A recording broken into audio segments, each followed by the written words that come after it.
আমরা এসেছি Sakhipur girls online shopping mall থেকে। আমরা প্রতি বছর এরকম সখীপুরের জন্য বিভিন্ন কাজ করে গিয়েছি। তারা ধারাবাহিকতায় আমাদের সখীপুরটা যেন সুন্দর সুষ্ঠুভাবে থাকে, পরিষ্কার পরিচ্ছন্ন থাকে, তার জন্য আমরা আজকে একদম ভোর থেকে শুরু করে এখন প্রায় 10টা বেজে গেছে, সারাদিন কাজ করেছি। উপজেলার বিভিন্ন কোনায় আমরা পরিষ্কার করেছি, রাস্তা পরিষ্কার করেছি, ঘাসটা সবকিছু উঠিয়েছি, মোটামুটি সবকিছু আমরা পরিষ্কার করে ফেলেছি এখন।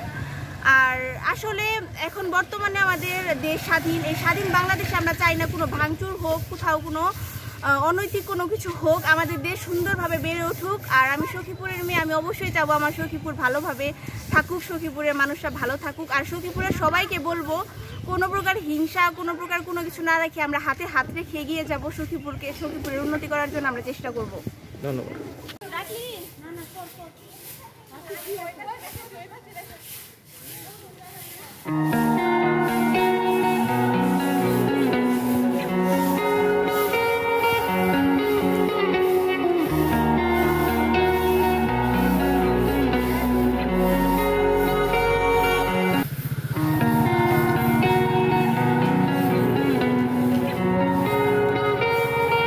এসেছি আমাদের মেয়েদের একটা গ্রুপ, এটা আমরা হচ্ছে সখীপুরের ক্লিনিং কাজে নেমেছি। এখানে উপজেলার ভিতরে হচ্ছে শহীদ মিনারের আশেপাশে পুরোটা পরিষ্কার করলাম। আমরা চাই এই যে আমরা যে শুরুটা করলাম এটা হচ্ছে সবাই কন্টিনিউ করুক এবং যে যার স্থান থেকে যতটুকু পারে সখীপুরটা সবসময় পরিষ্কার পরিচ্ছন্ন রাখার চেষ্টা করুক। এর মাধ্যমে শুরু হয়েছে, দেশটা আবার নতুন করে আমরা সবাই মিলে গড়ে তুলি। ধন্যবাদ।